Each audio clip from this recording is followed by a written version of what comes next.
Se destaca que el objeto de esta jornada es sensibilizar sobre la temática de la propiedad intelectual, brindando conocimientos relativos a través del desarrollo de nociones generales en el área sobre protección de innovaciones, patentes, derechos de autor, marcas, software y otros, y la importancia de la protección de los intangibles dentro del ámbito académico.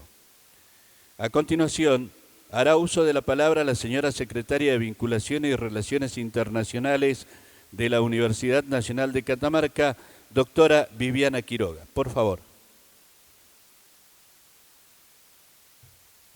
Buenos días a todos. Señor decano de la Facultad de Ciencias Agrarias, en representación del señor rector, Eduardo Atilio de la Orden, señor decano de la Facultad de Tecnología y Ciencias Aplicadas, ingeniero Carlos Sabio, señora vicedecana de la Facultad de Ciencias Exactas y Naturales, doctora Ariadna Hamann, señores secretarios y subsecretarios de universidad, secretarios y subsecretarios de facultades, autoridades provinciales y municipales que nos acompañan, estimados colegas docentes e investigadores, no docentes, alumnos y público en general. Buenos días a todos. Quiero expresar la gran satisfacción que me genera tener esta prestigiosa audiencia hoy reunida en el aula magna de nuestra Casa de Altos Estudios, por lo que les agradezco vuestra presencia. Además, y principalmente agradezco a la magíster Lorena Talbot, quien es directora del área de propiedad intelectual de la Universidad Nacional de Córdoba, y al magíster Lucas Letinén, director de la Maestría de Propiedad Intelectual de la Universidad Austral, por haber respondido generosamente al pedido para compartir hoy con todos nosotros parte de sus saberes y seguramente valiosas experiencias. También cabe agradecer a mi equipo técnico de la Secretaría de Vinculación y Relaciones Internacionales que, sin su denodada dedicación y entusiasmo, esto tampoco hubiera sido posible. En el marco de las actividades propuestas para la celebración de los 50 años de vida de nuestra universidad al servicio de la cultura y del desarrollo de la provincia y la región, hemos considerado importante, pertinente y necesario reflexionar sobre qué es la propiedad intelectual y por qué es un tema que debe ser tratado en el seno de las universidades. Sabemos que le es propio a las universidades transmitir y generar conocimiento y que esa generación es cada vez cuantitativa y cualitativamente mayor, lo que conduce a procesos de innovación y desarrollo que terminan o deberían terminar en acciones de transferencia. En este rulo de producción, innovación, desarrollo y transferencia del conocimiento, la propiedad intelectual cobra un valor universal que contribuye a la evolución del mundo y al progreso de las sociedades y es un elemento decisivo para el desarrollo económico, social y cultural a largo plazo. Somos conscientes de que vivimos en un mundo globalizado y, por ende, cada vez más competitivo y con mayores demandas y necesidades para atender y satisfacer, por lo que la política institucional en materia de propiedad intelectual debe usarse de manera estratégica, de modo que permita transformar los recursos creativos de la gente en activos económicos capaces de crear riqueza e innovación, para impulsar así el desarrollo tecnológico y cultural del país. En este sentido, los disertantes invitados abordarán los temas de propiedad intelectual en las universidades nacionales, innovaciones, registros de marca, derechos de autor y software, y la importancia de la protección de los activos intangibles en las universidades. Deseo que esta sea una jornada que nos movilice y de gran provecho para todos. Muchas gracias.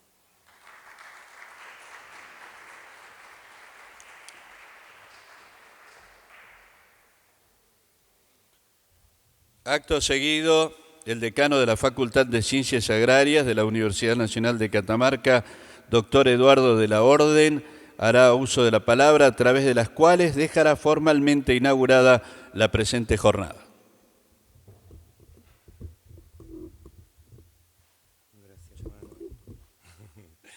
Bueno, buen día, señor decano de la Facultad de Tecnología y Ciencias Aplicadas, señora vicedecana de la Facultad de Ciencias Exactas, señores secretarios, vicedecanos, autoridades provinciales y nacionales, y muy especialmente señores disertantes que han tenido la gentileza de llegar hasta Catamarca para poder desarrollar esta jornada de sensibilización.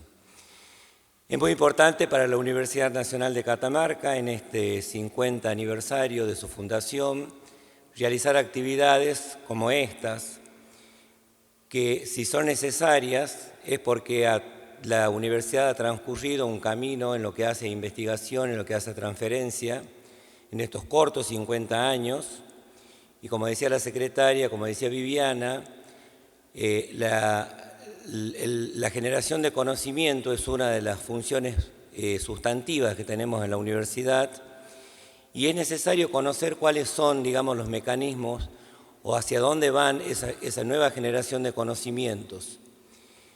Si estas jornadas se están llevando a cabo es porque realmente hay una necesidad de conocimiento, hay una necesidad hacia dónde vamos, hay una necesidad de saber qué hacemos con lo descubierto, qué hacemos con el nuevo conocimiento, qué hacemos con la obra que hemos logrado concretar.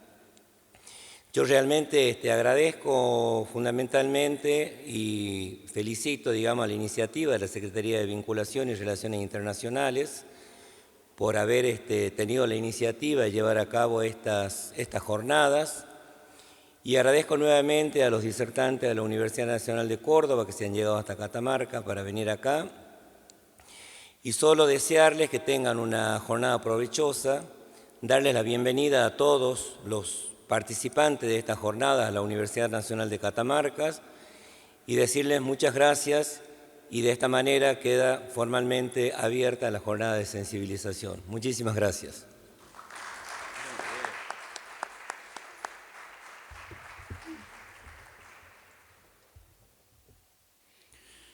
De esta manera ha quedado formalmente inaugurada la jornada de sensibilización de propiedad intelectual.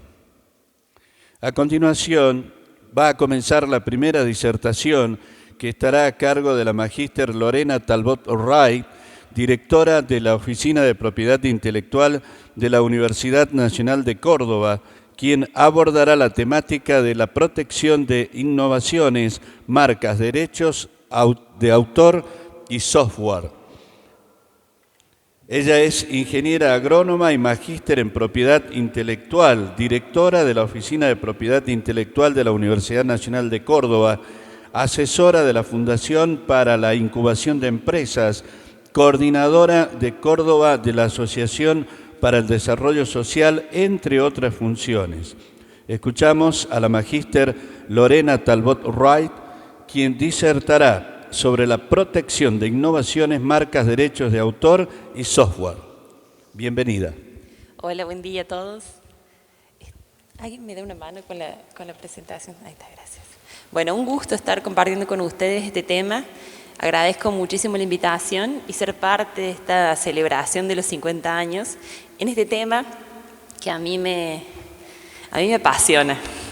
Y bueno, y junto a Lucas hoy tenemos el desafío a desmitificar. Nosotros cuando hablamos de propiedad intelectual generalmente pensamos que es algo difícil, es algo complejo y es algo que no podríamos acceder. Entonces un poco contarles básicamente, de manera simple, qué son los derechos de propiedad intelectual, y después contarles cómo trabajamos en Córdoba y de la forma que mejorando procedimientos hemos llegado a llegar a todos los docentes, investigadores. Yo creo que acá hay un par de investigadores docentes de la universidad, por lo cual, y autoridades por supuesto, por lo cual los invito a que si tienen alguna duda me pueden interrumpir y hacemos esta charla un poco más amigable, ¿no? Así que bueno, gracias a todos. Muchísimas gracias por la invitación. Bueno, yo soy ingeniera agrónoma.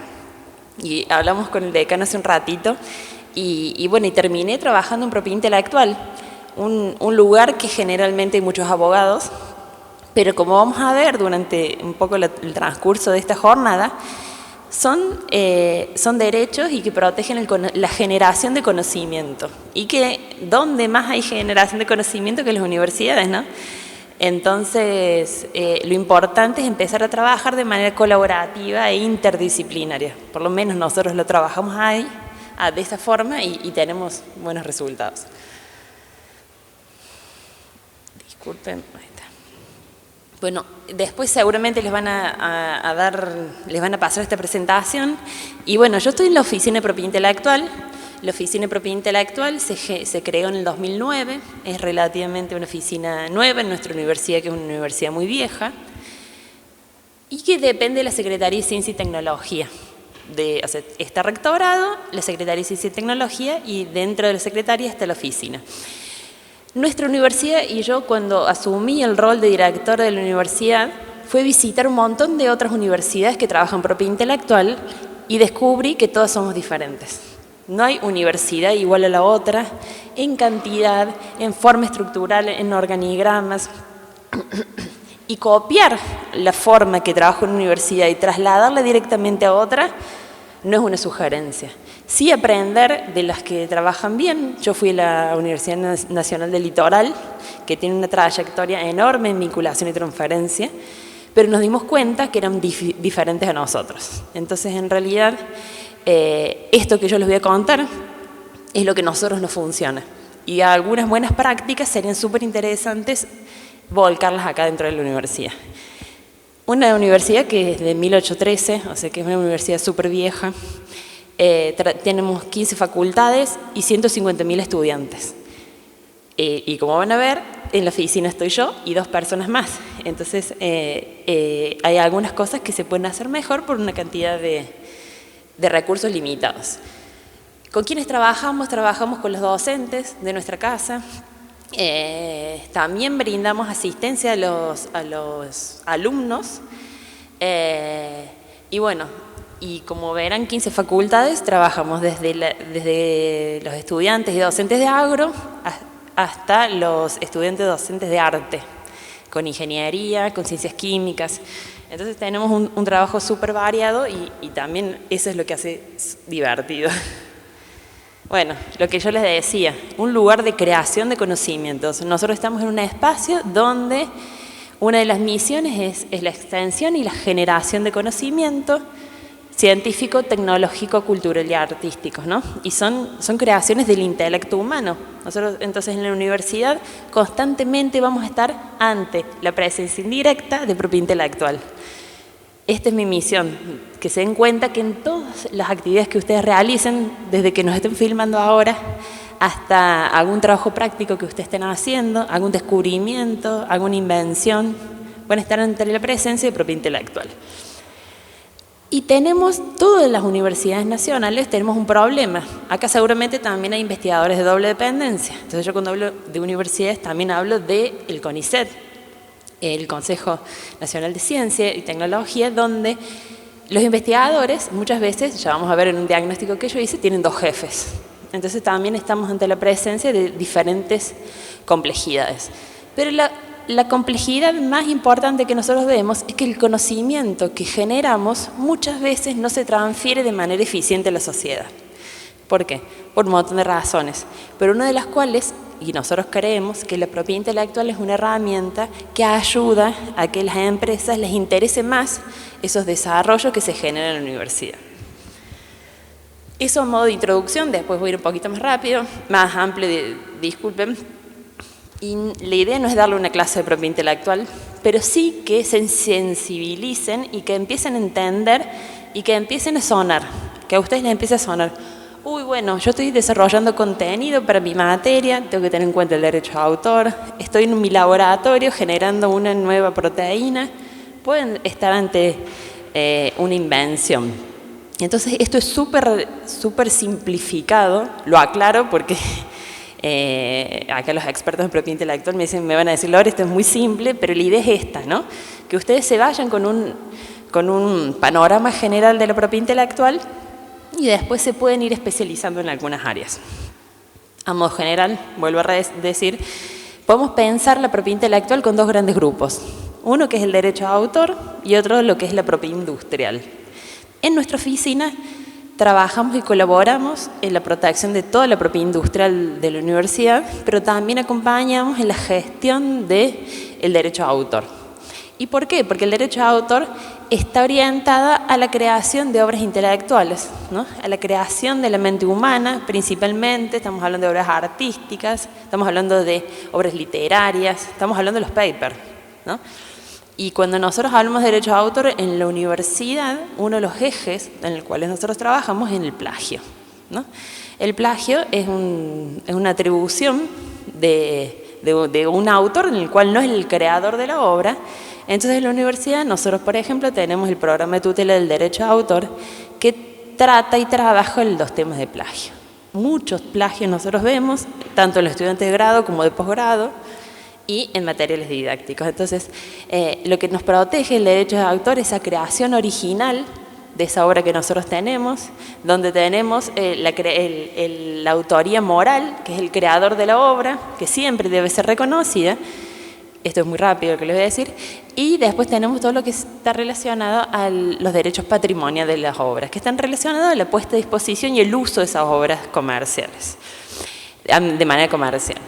Dentro del derecho a autor, y nosotros lo trabajamos mucho, está la protección de obras de software, aplicaciones y programas informáticos que están excluidos de ser patente.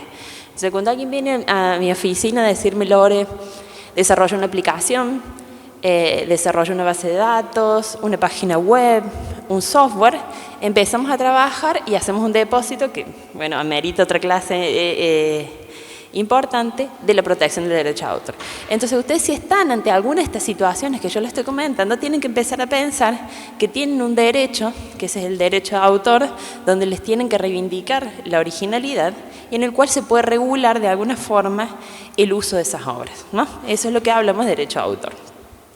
Y por otro lado está la propiedad industrial, ¿no? Después tenemos variedades vegetales, que no lo incluí hoy, pero porque nos íbamos muy por las ramas, pero la propiedad industrial protege aquellas invenciones, ¿no? Si ustedes están ante una situación de un invento, en los laboratorios pasa muchísimo, en ingeniería, no sé dónde está el decano de la facultad, generalmente los alumnos, los profesores están trabajando y generan inventos, algunos diseños. Me contaban que la facu de arquitectura tiene 2 años, pero la facultad de arquitectura trabajamos muchísimo con la protección de modelos y diseños industriales. Son generadores los alumnos y los docentes de nuevas formas ornamentales que ameritan protección, y los signos distintivos, que vamos a ver las marcas. Ahora rápidamente les voy a contar y por qué, porque a veces cuando hablamos de marcas hablamos de un signo distintivo que le brinda al consumidor una identidad de una empresa o servicio. Entonces dicen, ¿por qué la universidad está trabajando con marcas? Y porque nos pasa, nosotros tenemos marcas institucionales, el escudo de la universidad, la denominación de la universidad, las bibliotecas. ¿Por qué? Porque aparecen a veces academias. Tenemos academias que preparan a los alumnos y se ponen el nombre de la Universidad Nacional de Córdoba. Entonces lo que te da la marca es un uso exclusivo en un territorio de un signo para que no haya confusión al cliente. Por ejemplo, Coca-Cola. Ustedes saben que compran cualquier producto de Coca-Cola y le están comprando Coca-Cola. Entonces, con la universidad trabajamos de esa forma. Registramos todas las marcas que nosotros usamos, que creemos que son importantes para identificarnos a nosotros como empresa, como institución, y evitamos que terceros lo usen para confundir al consumidor, ¿no? Entonces ese es uno de los problemas que solucionamos con las marcas institucionales, pero también estamos trabajando, y para mí es una estrategia súper novedosa que nos está funcionando. A veces tenemos investigadores que están trabajando una línea de un producto en laboratorio, un herbicida en el laboratorio, ¿no? Entonces están pensando en ese herbicida que tal vez no tiene las características de ser un invento, porque no tiene, ya vamos a ver las características de ser un invento, Pero es un desarrollo importante, hecho en la universidad, hecho en la región, que puede tener capacidad comercial. Entonces le hacemos un registro de esa marca de la universidad. Entonces después, cuando el producto sale al mercado, se puede licenciar no solamente el know-how de cómo hacer ese herbicida, sino que la marca con identidad de la universidad. Entonces por ese lado trabajamos las marcas. Las patentes, invención y modelo de utilidad es lo que más tengo requerimientos en nuestra oficina, que protegen inventos, y le voy a dedicar un par de filminas a este tema porque considero que es muy importante que puedan identificar esto. Y los modelos y diseños industriales, que están más relacionados, como les decía recién, a la creación ornamental de un desarrollo, de un producto que tenga algo ornamentalmente diferente, que puede ser protegido bajo el régimen de modelos y diseños industriales. Y bueno, y patentes. Yo es lo que más trabajo y lo que me parece que es disruptivo a la hora de transferir tecnologías, conocer qué son las patentes, cuándo patentar, cuándo nos conviene patentar, cuándo no nos conviene y para qué sirven, ¿no? Lo primero que ustedes tienen que identificar cuando están ante la presencia de una posible patente es que tiene que haber una creación intelectual, ¿no? La ley de patente en el artículo 4 nos dice que para que haya una posible patente tiene que haber una creación del intelecto humano, ¿no? Todo lo que no esté dentro de esta definición de creación del intelecto humano no se considera patente para la ley argentina. Y acá empezamos con un montón de debates que se están trabajando, que en realidad, por ejemplo, la inteligencia artificial, ¿no? Entonces nosotros estamos ante la inteligencia artificial que va generando nuevos inventos, pero que no son creaciones intelectuales de la mente humana. Y esto va con respecto al derecho a autor, pero me lo acabo de acordar también, que tenemos que tener creaciones del intelecto humano. Y ahí, no sé si alguien vio en algún momento una foto de un mono que agarró un celular en la selva y sacó una selfie. ¿No lo vieron? Es muy divertida. Es un mono sonriendo que se saca una selfie, ¿no? Y ahí el dueño del celular quería reclamar el derecho de autor de la obra para que le paguen cuando se reproduce esa imagen. Y ahí hay un gran debate donde el creador de esa obra, de esa fotografía, no fue un ser humano, ¿no? Entonces estamos trabajando, después Lucas, después de ampliar un poco más el tema, es que estamos dentro de otro paradigma, ¿no? Post pandemia inclusive, todo ha cambiado. Entonces hay un montón de cosas que nos vamos replanteando. Pero bueno, lo primero que ustedes tienen que tener en cuenta es que si están dentro del laboratorio y dicen, uy, esto es una creación mía, no es algo que extraje de la naturaleza y lo estoy replicando tal cual está, puede estar dentro de alguna forma de protección. Y otra cosa, pero esto en la universidad siempre está presente, nosotros estamos solucionando un problema, ¿no? Cuando estamos investigando, cuando estamos trabajando, el foco es solucionar un problema. Entonces también tenemos que tener en cuenta que es una solución técnica a un problema que existe, que muchas veces se soluciona de diferentes maneras. Lo que nosotros estamos planteando es una nueva forma de resolver un problema técnico. Y bueno, acá venimos a trabajar con los abogados, ¿no? Porque la patente es un documento que es técnico y es jurídico, que describe esa invención. Muchas veces me pasa a mí, y seguramente a ustedes les pasa, que cuando dicen, tengo una patente, piensan que tiene un secreto, ¿no? Voy a patentar, no sé, la fórmula esta que le da más estabilidad a mi composición, la voy a patentar para que sea secreta. Y el concepto de patente es al revés, es completamente diferente. Yo divulgo mi tecnología y los estados a mí me dan un derecho exclusivo de uso en un territorio, que para la patente es de 20 años y para el modelo de utilidad es de 10 años. Entonces es un documento técnico jurídico, si alguien leyó una patente va a confirmar lo que les estoy por decir, es muy aburrido. Una patente es una descripción técnica súper aburrida de un invento que nosotros tenemos. Pero bueno, es la forma de describir el invento, acotar lo que nosotros estamos haciendo. Y otra pregunta que siempre viene y me dicen, Lore, quiero una patente mundial. Y no, las patentes mundiales no existen. Sí, tenemos que tener en cuenta que las patentes son territoriales. Por lo cual, las patentes se van protegiendo en los territorios donde nosotros queremos explotar nuestro desarrollo. En Argentina es muy barato en relación a otros países, principalmente por el tipo de cambio, proteger una invención en Argentina, pero cuando nosotros tenemos que hacer una internacionalización de estas estrategias de propiedad intelectual, tenemos que y debemos acompañarlos con un estudio de mercado. En la universidad, por ejemplo, nosotros hacemos las patentes en Argentina, CONICET tiene la misma metodología, protegemos en Argentina y si tenemos algún socio comercial que nos acompañe, que yo les voy a explicar cuál es el tratado internacional que utilizamos, vamos a otros territorios. Primero porque el desarrollo que nosotros hacemos en las universidades es en una escala de laboratorio, donde todavía falta escalarla, donde tenemos mucho riesgo técnico, donde la universidad tiene que tener un respaldo económico muy fuerte para hacer una solicitud en otros países de una invención que ni siquiera es innovación, porque estamos ante una situación de no sabemos si va a ser adoptada por el mercado. Entonces trabajamos de manera en Argentina, después vemos si encontramos un socio que nos acompaña, hacemos las solicitudes internacionales y tenemos varias de patentes internacionales. Otra cosa, nosotros podemos proteger bajo patente productos, podemos proteger procesos, productos y productos por procesos, ¿no?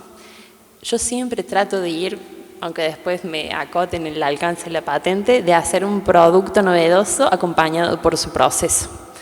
Pero en muchos casos donde el producto realmente no es novedoso, la obtención final de donde llegamos, pero si el proceso tiene, ya vamos a ver las características de patentabilidad, también hacemos protección de procesos. Este es el derecho exclusivo que ya hablamos. Y bueno, y esto que es importantísimo saber, que el Estado nos da esa exclusividad de uso en un territorio porque nosotros les vamos a divulgar a la sociedad nuestro invento. Y esto favorece el desarrollo tecnológico. Porque ¿qué pasa? Entonces después el investigador que está trabajando en esa línea de investigación no tiene que hacer esa inversión en I+D que hizo ya alguien, sino que puede partir investigando a partir de esta divulgación que se va generando a través de las bases de datos de patentes. Obviamente que si alguien está investigando y genera un desarrollo cuantitativamente superior, se puede trabajar en una solicitud de patente, pero sí lo importante es que el estado del arte, el estado de la técnica y las tecnologías van avanzando a medida que se van publicando las patentes. Si ustedes tienen algún desarrollo y les interesa saber el estado de la técnica, no solamente busquen en paper, busquen, y eso podemos sugerirle un montón de videitos en YouTube que son súper amigables, empezar a buscar en bases de datos patente. ¿Por qué? Porque ustedes empiezan a buscar la tecnología. Por ejemplo, dicen, me gusta esta empresa, Pfizer, no sé, están trabajando en vacunas. Bueno, quiero saber en qué está trabajando Pfizer.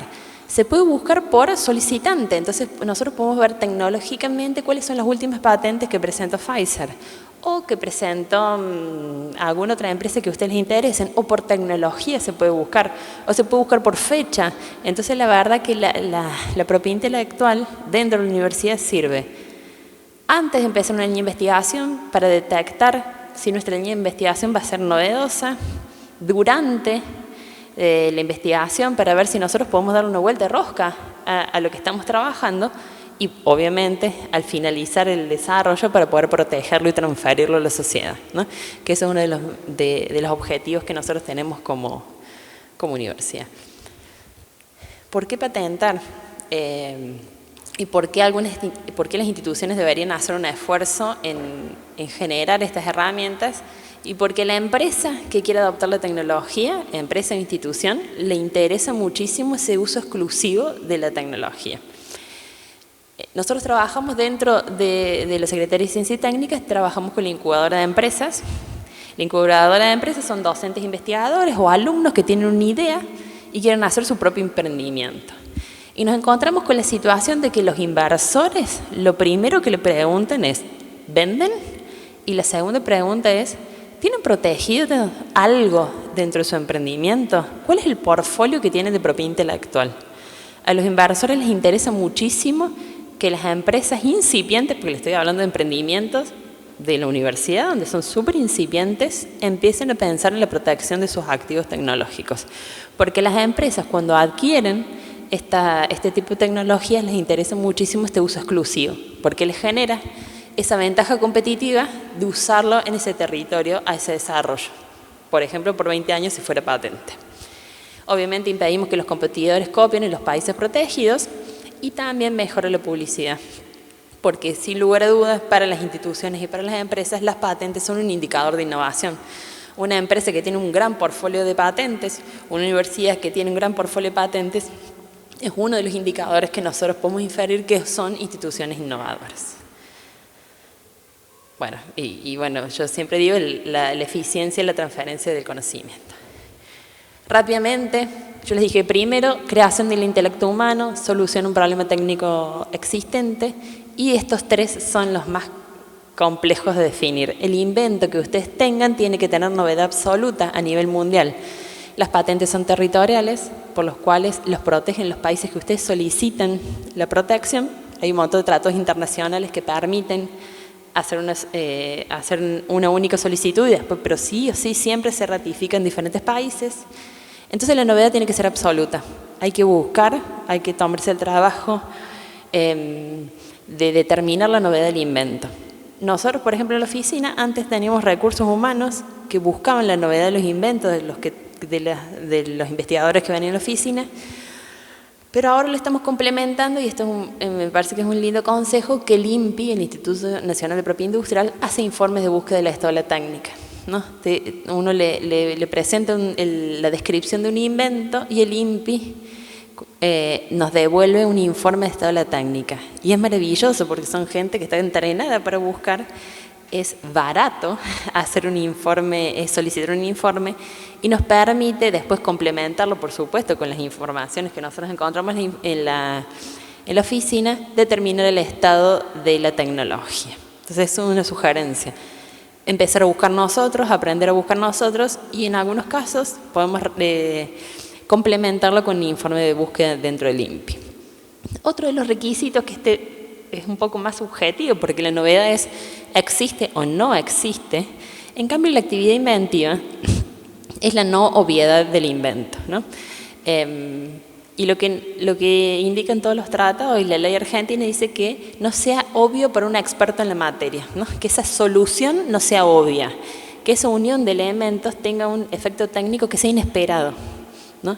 En lo cual eso es complejo, y eso es lo que más me cuesta a mí determinar cuando hacemos un informe de patentabilidad, esa novedad. Pero también nos pasa que en la universidad la calidad de nuestros investigadores supera muy ampliamente a una persona versada en la materia, como dice la ley, que es, por ejemplo, un químico. Pero nosotros tenemos investigaciones de químicos súper aplicados en membranas, de un tipo de membranas. Entonces, generalmente, los desarrollos llegan después de años de investigación, ¿no? De prueba-error, por lo cual, generalmente, los desarrollos que nos encontramos no son obvios, porque si hubieran sido obvios, el investigador no hubiera estado 7 años probando hasta que encuentra un nuevo desarrollo. Pero sí es importante saber que no sea obvio para un experto en la materia. Y bueno, obviamente que tenga aplicación industrial. Bueno, eso es lo que le decía, la novedad absoluta universal. No divulguen.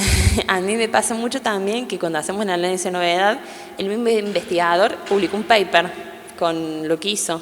Y 5 años después viene y me dice, Lore, quiero hacer esta patente. Y el invento es buenísimo, porque él tuvo que publicar, porque para la carrera de investigador tiene que publicar, porque para calificarlo tiene que publicar, pero eso ya no es patentable. O sea que todas las divulgaciones que nosotros hagamos de nuestro invento nos rompen nosotros la novedad. Publicaciones, no solamente paper, videos de YouTube, una nota en algún medio de divulgación científica, un Facebook, cualquier medio que ustedes pongan a disposición de la comunidad su invento le rompe la novedad. Por lo cual es súper importante tener en cuenta esto. Ya vamos a ver que hay un artículo de la ley, creo que está un poquito más adelante, que permite que el investigador o la institución titular de ese derecho tenga un año entre que uno divulga y otro y soliciten la patente. Y yo juego un poco con eso, porque vienen muchas veces investigadores doctorales que me dicen, Lore, yo tengo que publicar. Entonces digo, bueno, preferentemente no publiques, porque aparte de este periodo de gracia es diferente varía en función de los diferentes países. Pero por lo menos si vamos a pensar en Argentina, yo te recomiendo, esperemos hacer la solicitud de patente y después hagamos la publicación. Pero a veces no pasa. Entonces a veces nosotros tenemos que tener en cuenta que entre que publicó, tenemos un año para hacer la solicitud de patente, que no se nos rompa nuestra novedad. Entonces ustedes, consejo, consulten antes de hacer una divulgación si se encuentran ante la presencia de algún derecho de propiedad intelectual protegible. Que no se consideren, esto sí es súper importante, que nuestra ley en el artículo 6 dice que no se consideren invenciones. O sea, no es que no se consideren patentes, sino que no se consideren invenciones. Todo aquello que sea un descubrimiento, porque ahí no tenemos aportes intelectuales. Las teorías matemáticas, los métodos matemáticos, las obras literarias, artísticas o creaciones estéticas, y las obras científicas. Ahí todo ese tipo de obra, vamos a la protección de derechos de autor. Y sí es importante, porque esto por ejemplo es en Argentina, pero no en Estados Unidos, los métodos de tratamiento quirúrgico, terapéutico o aplicables al cuerpo humano y los relativos a los animales. En Argentina no se protegen los métodos de tratamiento quirúrgico terapéutico, por ejemplo, puedes tomar la dosis de este medicamento cada 6 o 8 horas. Eso en Argentina no se protege. Dosis, cómo se hace el tratamiento en el ser humano, no se protege, pero sí se protege en Argentina. Entonces a veces vemos patentes internacionales, de empresas internacionales, que tienen un compuesto químico, un medicamento, que en Argentina le rechazan dentro de su protección, que son las reivindicaciones, el pliego reivindicatorio, todo aquello que está referido al tratamiento humano, pero sí lo reconocen la composición del elemento. Pero en Estados Unidos vamos a ver la misma patente que está aprobado con la composición que tiene y la forma de ser aplicable al cuerpo humano. Entonces eso es importante, que acá se rechaza. Bueno, nada que afecte la moral y el orden público, el material biológico tal cual lo encuentra en la naturaleza y lo replica en el laboratorio, no es patentable. Y bueno, plantas y los animales. Merece una exposición aparte la protección de variedades vegetales, que como las plantas no se pueden proteger bajo patente, sí existe la protección sui generis de variedades vegetales. Bueno, pero tiene toda una diferente dimensión, e inclusive las patentes de plantas en Estados Unidos, que sí se protegen las plantas, son mucho más parecidas a la protección de variedades vegetales que nosotros tenemos. Por lo cual, una planta no se puede patentar. Pero sí que pueden hacer ustedes con la patente, y eso que los que les digo siempre, aprendan a buscar en bases de datos de patentes, porque les puede servir muchísimo para investigar, información para investigar, con fines educativos y todo lo que sea no comerciales, les pueden utilizar. Es una información tecnológica muy interesante la que se encuentra en patentes. Bueno, voy muy rápido, ¿no? ¿Tienen dudas? ¿No? Bueno, es un pantallazo general. Pero bueno, es el primer paso que vamos dando. ¿Hay alguien de arquitectura? ¿No? Bueno, yo los que más consultan y que llegan y con cosas buenísimas, súper innovadoras, son la facultad. Nosotros tenemos facultad de diseño y arquitectura y diseño, perdón. Crean constantemente planos, y eso va por derecho de autor, pero también crean nuevos productos. Yo acá puse, se los pongo acá, sillas. Tenemos un gran desarrollo de muebles en Ciudad Universitaria de alumnos, bicicletas, sillas, tazas, mates. Y voy a decir, esto es un invento, y la verdad que no es una creación del intelecto humano, pero es obvio.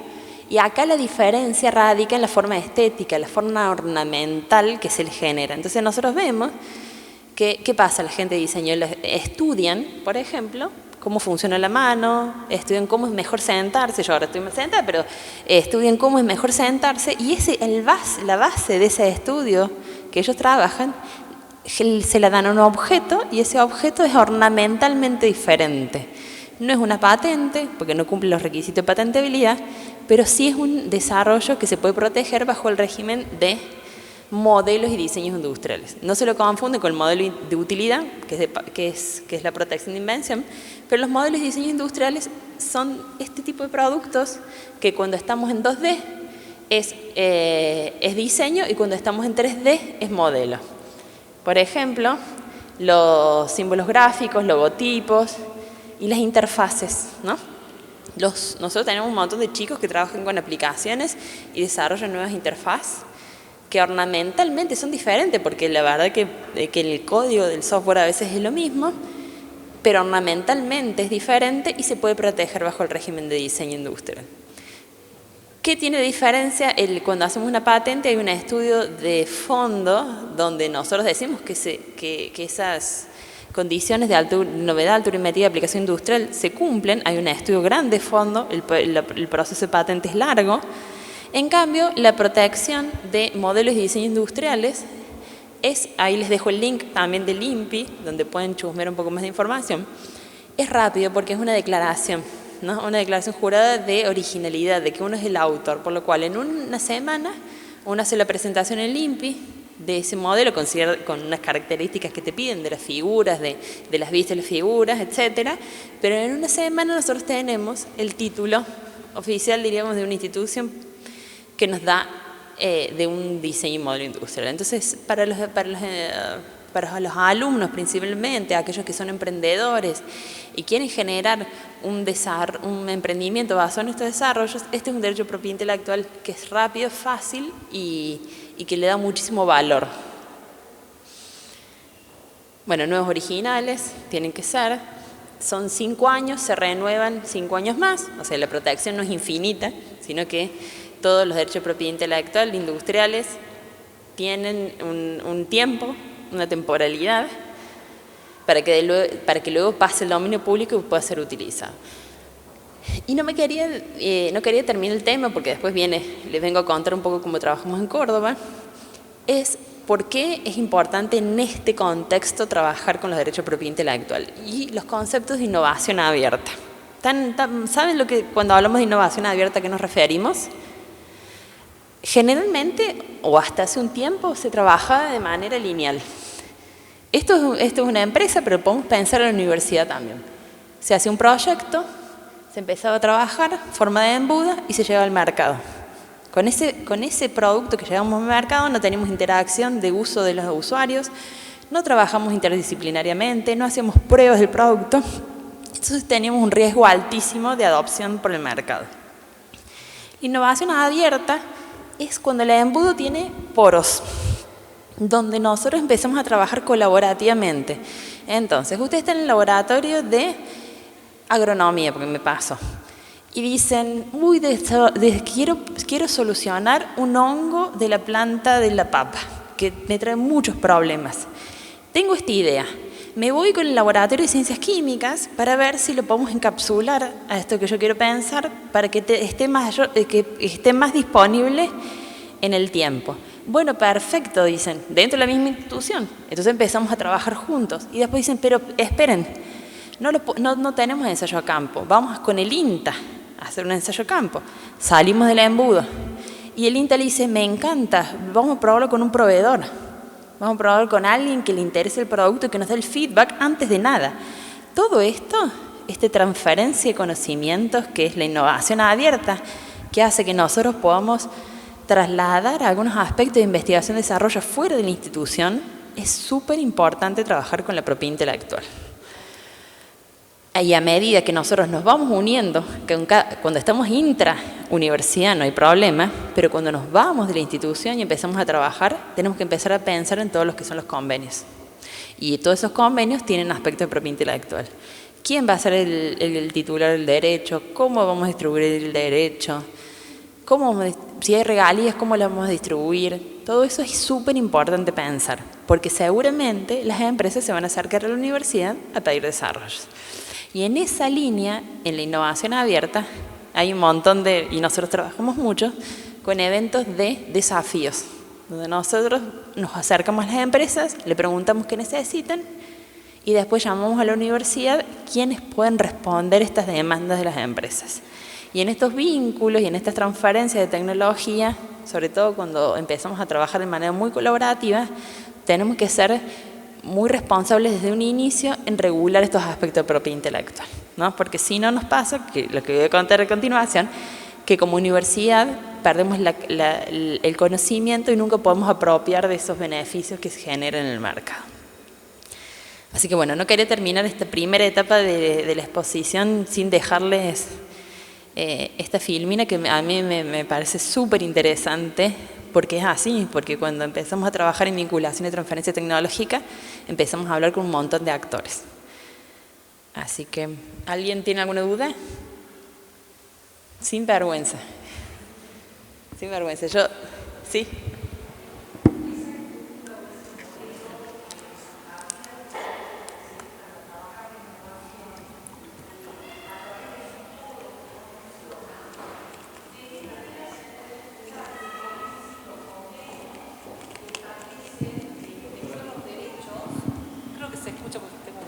Gracias. A través de convenios se estipulan los derechos o las regalías o lo que fuere que después derivan de ese desarrollo o de la aplicación de ese desarrollo. Pero, ¿cómo cuidamos la confidencialidad cuando es tan poroso el intercambio? Es decir, hay tantos actores que entran en juego y ¿cómo manejamos eso para que no pierda la novedad y pueda después ser patentado o protegido? Entonces, ese es el temor más grande que me genera, o la duda en todo caso. Yo llamo a mi abogado, como Lucas, por ejemplo. No, o sea, en realidad lo que hay que trabajar siempre es con acuerdo de confidencialidad, de un principio. Nosotros, cuando los técnicos se juntan con las empresas, firmamos acuerdo de confidencialidad. E inclusive en los convenios tienen cláusulas específicas de confidencialidad. Y es un deber que asume la otra parte, ¿no? Donde debería haber cláusulas de propiedad intelectual. La última, desde mi punto de vista, el más perjudicado sería la empresa, ¿no? La empresa en que esa información se vaya perdiendo. Pero también hay que trabajar dentro de la institución, porque la verdad que no están acostumbrados los investigadores, están acostumbrados a que el conocimiento tiene que ser conocido. Entonces no están acostumbrados a tener mecanismos de protección, de resguardo, de no comunicar, de tener cuadernos del inventor, de dejar escrito todo lo que uno hace. Eso la verdad que no es algo común, es algo que se tiene que trabajar. Nosotros trabajamos mucho con los becarios principalmente, porque a veces los investigadores más avanzados no tienen disponibilidad para empezar a pensar en estas cuestiones. Pero sí con los becarios, doctorales, los investigadores recientes, donde empiezan a tomar dimensión de esto. Pero siempre hay que pensar en un acuerdo de confidencialidad y incluir cláusulas de confidencialidad en estos convenios, sin lugar a dudas.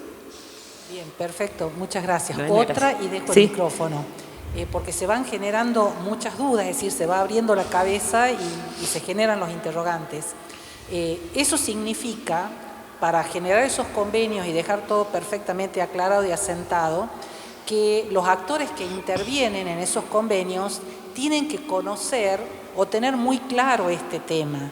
Entonces, en las universidades donde el tema de propiedad intelectual está poco trabajado, poco difundido, creo que lo primero por lo que se debería empezar es en capacitaciones, en enseñar, es decir, haber toda una actividad de docencia en propiedad intelectual para los investigadores noveles y no tan noveles, porque en realidad ya aquellos investigadores que tienen años ignoran quizás tanto como los jóvenes sobre esta temática y actúan de la manera que bien lo explicabas, que es generar un conocimiento y publicarlo, porque un poco el paradigma o el mandato era producir conocimiento y darlo a conocer como la última etapa del proceso metodológico de la investigación.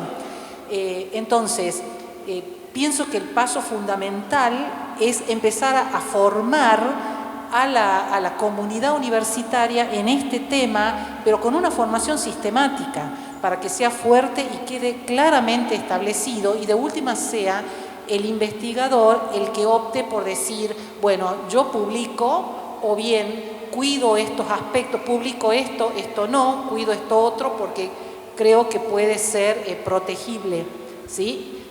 Me parece que va a ser la instancia donde seguramente más adelante los vamos a comprometer en algunas instancias de capacitación. Sí, yo encantada.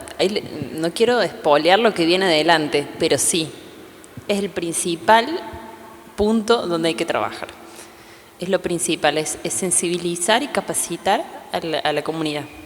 alumnos, docentes e investigadores y autoridades y secretarios para que todos estemos sensibilizados en el tema y después podamos recurrir, porque también hay que tener en cuenta que el investigador no tiene que ser experto en propiedad intelectual, de ninguna manera, pero sí tiene que saber, ojo, a qué tengo que tener en cuenta, a qué tengo que consultar, a qué puedo publicar, y tener un área de referencia, ¿no? Tener gente de referencia formada. Entonces, bueno, ahí, bueno, ya que estamos, si alguien tiene más dudas, ¿no? Bueno, sigo, y esto es lo que les quiero contar, cómo lo trabajamos, cómo lo hacemos nosotros, cómo es el caso real que nos pasó. Y les quiero contar acá en la Universidad de Córdoba, que es donde yo trabajo. Yo empecé trabajando en la incubadora de empresas, por eso también hablo mucho de emprendimiento, porque me encanta. Yo empecé trabajando en la incubadora de empresas. El director de la oficina de propiedad intelectual se estaba por jubilar y yo vi una beta ahí que me parecía súper interesante. Entonces me fui a estudiar a la Austral propiedad intelectual y ahí empecé. El director se jubiló, pasó lo que pensé que podía pasar y me encontré con una situación de que yo pensé que se podía mejorar, ¿no? Yo tengo la cabeza ingeniera, entonces para mí los procedimientos, los indicadores nos ayudan muchísimo a medir y a mejorar. Entonces hice una mezcla que siempre es mejorable, ¿no? Todo lo que vamos haciendo siempre se puede mejorar, pero bueno, estas fueron un poco las premisas que tuve en cuenta. Triángulo de Sábato. Nosotros dentro de la universidad estamos inmersos y vinculados constantemente con el sector productivo, socioproductivo, perdón, porque también trabajamos mucho con instituciones que no son empresas y con la universidad. Entonces este triángulo de Sábato siempre está en pos de la gestión del desarrollo. Y leí, en la maestría leí un paper que a mí me encantó, que era de Darío Kodner, que estudia en Quilmes, es un investigador de la Universidad de Quilmes, que habla de la transferencia tecnológica ciega. Yo se lo recomiendo porque es muy interesante, porque habla de manera particular en Argentina, pero después cuando hablo con colegas de Latinoamérica les pasan a todos, que nosotros tenemos una fuga de conocimiento enorme donde los investigadores publican, hacen un desarrollo y publican. Las empresas del hemisferio norte estudian las publicaciones, le hacen una vuelta de rosca y hacen una patente. Y Darío investigó, y no tengo el número, pero la cantidad de publicaciones de Argentina que tienen las empresas como estado del arte. Cuando uno empieza a escribir una patente, dice, bueno, esto es el estado del arte, este hizo esto, esta patente hace esto, y siempre citan a publicaciones de Argentina. Entonces dije, bueno, acá tenemos un gran problema. Uno de los problemas que tenemos es que en Argentina el sistema de evaluación de los investigadores hace que nuestra transferencia, nuestra tecnología se fugue sin tener beneficios económicos. Esto es aburridísimo, pero contarles que es una universidad muy vieja, pero realmente la oficina fue creada en el 2009 y a partir de ahí se empezó a trabajar. En organigrama está bien acá abajo, dependemos del área central de la Secretaría de Ciencia y Tecnología, que para mí es súper importante porque nosotros estamos relacionados con los investigadores, que son el principal centro de conocimiento, y nos encontramos con esto. En el 2009, no puse anterior, pero cuando empezamos a trabajar no se medía nada. En el 2009 se creó la oficina, hay un pico de consultas de 50 anuales, donde claramente había una área de vacancia, ¿no? Entonces abrió la oficina, se hizo unas consultas, se consultó muchísimo, las consultas fueron disminuyendo, hasta que en el 2016, que es donde empiezo yo a investigar esta oficina, había caído muchísimo las consultas dentro de la oficina. Las principales consultas eran relacionadas a patentes, y del diagnóstico que yo hago me doy cuenta, y esto es lo que les va a pasar a ustedes seguramente, el investigador es evaluado por paper. No hay un sistema de evaluación que no sea paper. No se conoce la normativa de la Oficina de Propiedad Intelectual. Yo hablé con un montón de personas y no sabían que existía. No había relación desde la oficina con las unidades académicas. Bueno, en este caso el director se iba a jubilar, esto me quedó. Y había muy bajos indicadores de protección. ¿Qué era lo más positivo que encontramos? Tenemos una reglamentación, ¿no? Esta reglamentación específica en propiedad intelectual, esa norma, ese régimen de propiedad intelectual, a nosotros nos da el marco. Porque ¿cómo empecemos a trabajar si no tenemos un marco de qué se puede, qué no se puede, quién no puede, cuándo se puede, cómo se puede? Entonces lo más importante fue esta reglamentación de propiedad intelectual. Teníamos una designación por el Consejo Superior de la Universidad, teníamos recursos humanos que estábamos formados en propiedad intelectual y teníamos una infraestructura adecuada. Infraestructura adecuada me refiero a una oficina, así. Pero no importa, en un lugar donde nosotros podíamos recibir a los que les interesaba trabajar en propiedad intelectual. Empecé a diseñar una propuesta, fue mi trabajo de tesis de la maestría, Lucas fue mi director. Entonces yo dije, bueno, ¿cómo mejoramos esto? Y yo dije, bueno, trabajamos por proceso, ¿cómo hacemos para mejorar esa transferencia al sector socioproductivo? Y tenemos que tener en cuenta un montón de aspectos tecnológicos, legales y jurídicos, aspectos de mercados y comunicación. No menor la comunicación, porque es muy importante como oficina, como institución, mostrar todo lo que hacemos. Y es una de las cosas que parece fáciles, pero no son fáciles, son súper complejas, poder mostrar todo lo que nosotros hacemos. Bueno, y gestión de fondos. Y entonces ahí propuse este embudo, está dividido en el medio, porque el proyecto inicial era trabajar con otra oficina de la universidad, que al final no funcionó, pero sí trabajar un embudo, ¿no? Eso es lo que decía. El embudo es así, para que nosotros lleguemos a una vinculación y transferencia tecnológica eficiente, tenemos que empezar con todo esto. Sensibilización y capacitación, esto que estamos haciendo, contarles de qué se trata, ir facu por facu hablando, convocar a los investigadores, hacer talleres de trabajo, no ser expertos, pero sí saber, la difusión y sensibilización. Bueno, no sé si en Córdoba, si saben, las bandas de cuarteto, ¿qué hacen? Nos reíamos porque nos sentíamos una banda de cuarteto, yo y el abogado mío que trabaja conmigo, porque íbamos en un día, visitamos un montón de facultades, terminamos agotados, pero era eso, era el ir lugar por lugar, sensibilizando, contarnos, haciéndonos conocer. Ese trabajo se tiene que hacer a pie. Y es súper importante esa difusión y sensibilización, porque si no, muchas veces hay problemas de desconocimiento. Yo considero que el 99% de los problemas que tenemos en relación a la propiedad intelectual es por desconocimiento de los investigadores. El 1% puede haber alguien que conozca y quiera saltar el sistema, pero el 99% es de desconocimiento. Nosotros tenemos un software desarrollado, que lo hicieron este año, una becaria, trabajamos en un software, donde cruzamos los datos de las bases de patentes y los investigadores de la universidad. Y nos saltaron un montón de patentes de investigadores de la universidad donde no estaba la universidad. Y eso es un problema, estos problemas que nosotros detectamos. Yo considero que en la mayoría de los casos es desconocimiento. Entonces, por lo cual la sensibilización y la difusión de estos temas de propiedad intelectual relacionados también con vinculación tecnológica son claves, trabajarlos. Porque nosotros vamos sensibilizando a la comunidad.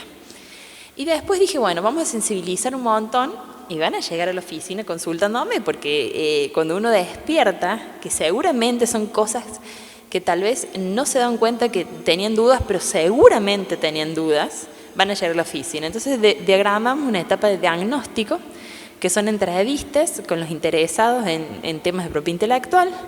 Después un punto de... Y ese diagnóstico se va achicando el embudo, porque a veces esa persona interesada en la capacitación llega a la oficina y es solamente una duda que tiene, la resolvemos ahí, o empezamos a trabajar en un proyecto de trabajo, donde trabajamos con aspectos relacionados a la información tecnológica, análisis de mercado. Desde la oficina gestionamos todos los derechos de propiedad intelectual de la universidad, todos. Marcas, patentes, modelos, diseños, y gestionamos los software institucionales cuando no son software libres y a veces inclusive algunos derechos de autor cuando son institucionales. Y después hacemos y acompañamos, y eso es el embudo más chiquito, donde hasta ahora los indicadores tenemos una sola transferencia de una patente eficiente que tenemos regalías. Ese es el indicador más difícil de obtener, pero en el cual es lógico por el embudo. que estamos trabajando fuertemente en acompañarlos en la vinculación y transferencia de los investigadores, porque después es otra cosa. Tenemos la patente, a veces son ofertistas las patentes, nacen desde la creación del laboratorio sin saber la demanda. Entonces a veces tenemos que hacer ese trabajo de ver a qué empresa le interesa y acompañar a los investigadores, y eso también lo hacemos de la oficina. Bueno, y también trabajamos, esto rápidamente, estos son los principales convenios de vinculación y transferencia que nosotros trabajamos. Los acuerdos de servicio, prestación de servicio, no lo hacemos en la oficina, lo hacen desde la FACU, pero yo cuando hablamos de alguna asistencia técnica especializada, a veces involucra propiedad intelectual. Cuando hablamos de investigación y desarrollo, sin lugar a duda ocupa la propiedad intelectual, y cuando trabajamos con opciones de licencia y sesiones de derechos, sin lugar a dudas aplica la propiedad intelectual. Eso es un poco los avances que nosotros, o sea, el abanico de trabajos que hacemos dentro de la oficina, y nos dio buenos resultados.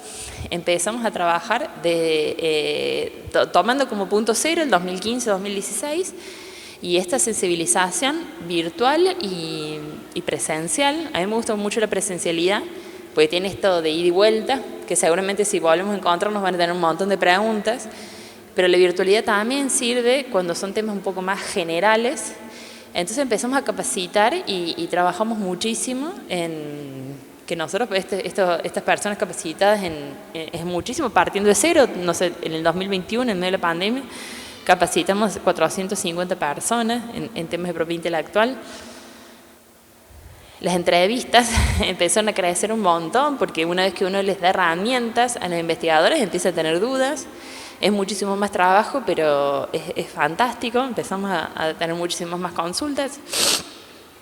Hicimos un montón de informes tecnológicos que fueron decayendo con el tiempo también, ¿no? Porque la pandemia era muy raro, porque les interesaba mucho participar en las sensibilizaciones, pero después se les complejizaba tener un resultado final para que lo analicemos tecnológicamente. Entonces fue cayendo un poco. Pero, por ejemplo, en el orden de 5 que hicimos el año pasado, son 5 patentes que vamos a presentar este año. Y son informes tecnológicos que empezamos a analizarlos, que en breve ya vamos a hacer la solicitud de patente. Entonces, 5 patentes solicitadas en la universidad es un número súper interesante. Bueno, esto fue un poco lo que trabajamos. No sé por qué no está patente, se me saltó el gráfico, pero bueno, lo que más trabajamos son patentes. Y este es el equipo de trabajo. Y es re chico. A mí me encantaría, no te digo 20 personas, pero sí estoy yo, está el abogado asesor, que es part-time, porque trabaja para la secretaría. Tenemos un técnico experto en propiedad intelectual, que es químico y biólogo, que trabaja en la redacción de patentes. Y tenemos una becaria, que fue súper interesante. Trabajamos mucho con el programa de becarios, donde desarrollamos este software que le contaba, donde cruza información. Porque la chica era biomédica, pero se da maña programando. Le digo, tenía más que hagamos esto, y a nosotros nos da información, muchísima información, ese software, donde se cruza constantemente la información de las patentes que se publican con los investigadores de la universidad, no en pos de persecución, sino en pos de ordenar, ¿no? Cuando surge alguno de estos puntos, es ir y tratar de ordenarlo. Entonces, para nosotros es importante.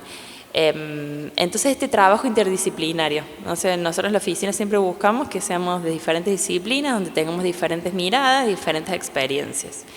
Nos capacitamos constantemente. Ahí Juan Carlos me decía, estoy haciendo un curso de la OMPI. Yo me inscribo en todos, a mí me encanta. Y reunión de trabajo con colegas, ahí donde se aprende un montón, porque más allá que ustedes cumplen 50 años, nosotros un montón, pero los problemas son los mismos. El investigador tiene el mismo problema, por lo cual eso es súper interesante trabajar. Esta es la oficina que nosotros tenemos. Yo espero que ahora la próxima gestión ponga un poco más de recursos para trabajar, porque somos un montón, pero ya con esto hace funcionar, con esta estructura ya se puede funcionar de manera correcta. Contarles eso, un poco la experiencia que nosotros vivimos, agradecerles enormemente este espacio para poder compartir y ponerme a disposición de cualquier cosa que desde la Universidad Nacional de Córdoba los podemos ayudar. Bueno, bienvenido. Así que bueno, muchísimas gracias. Si no hay más dudas, termino.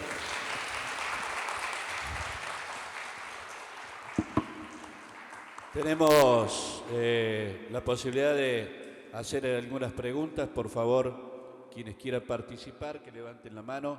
Le acercamos el micrófono. Sin vergüenza. Yo preguntaba cada cosa, ¿cierto, Lucas? Estamos aprendiendo y a veces en el hacer uno le va surgiendo. Así que cualquier duda que tengan es el momento que lo podemos charlar. Y seguramente es muy probable que lo hayamos transitado. ¿Son investigadores? ¿Son docentes? Voy a consultar. ¿Investigadores? ¿Docentes? ¿Cuántas? Un montón. ¿Del INTA? ¿También estás en la Facu de Agro? ¿Trabajan en el desarrollo de semillas ustedes? ¿Hacen semillas? Bien. ¿Y hacen ensayos acá? Sí. Bien.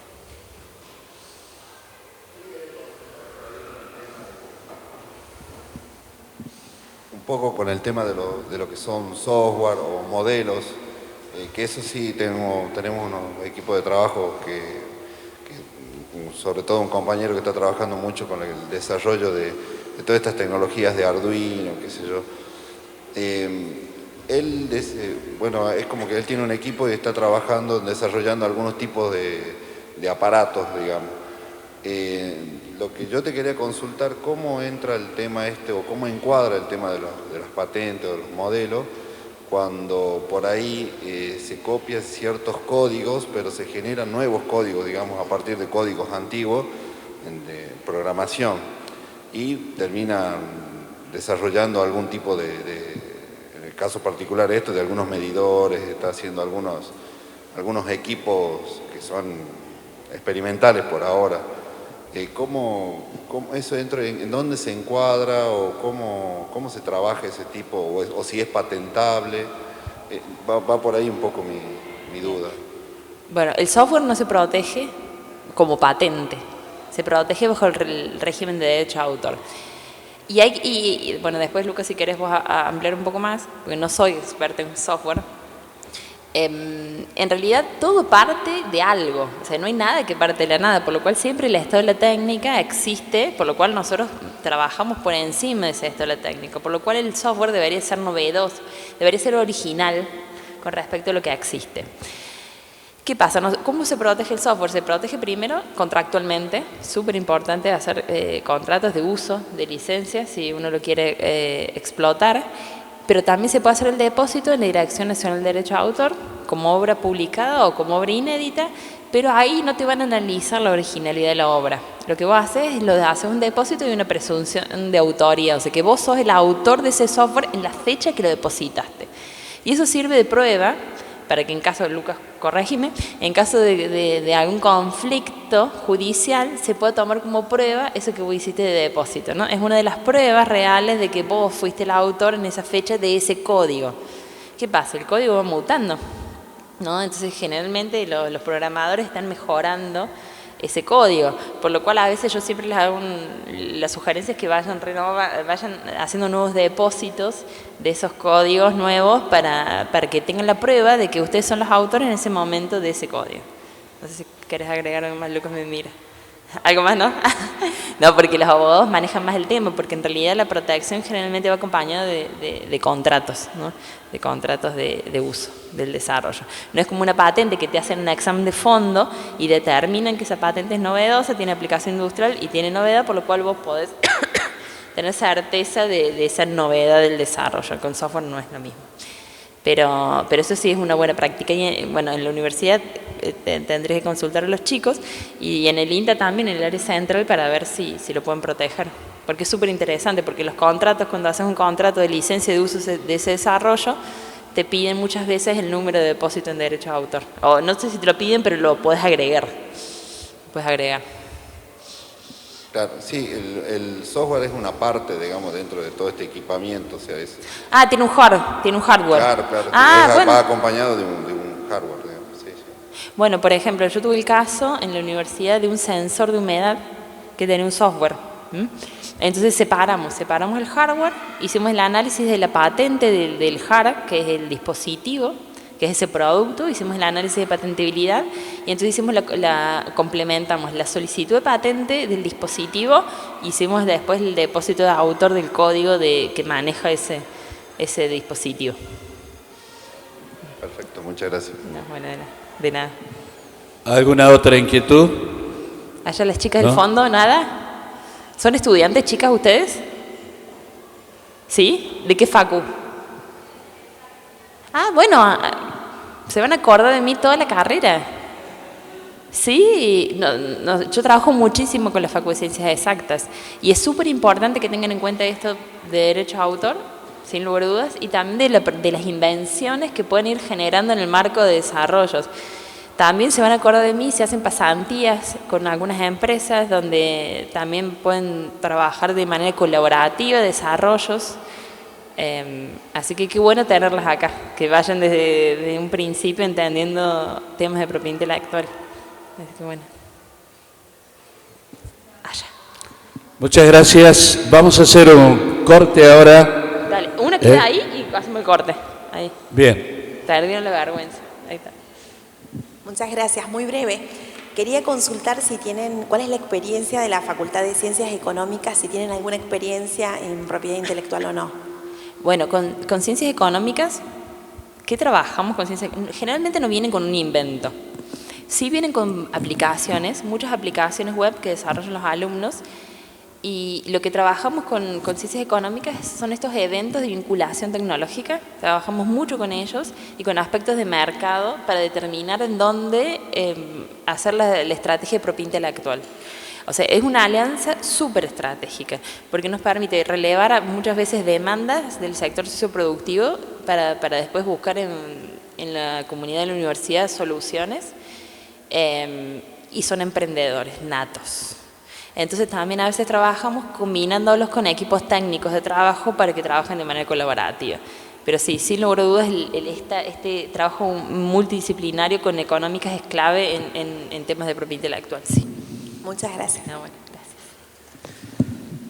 Vamos a hacer un brevísimo intermedio y tienen ustedes un café servido allí en el acceso del aula magna y otras infusiones. Por favor, 10 minutos de descanso y volvemos ya para la segunda conferencia de hoy. Gracias.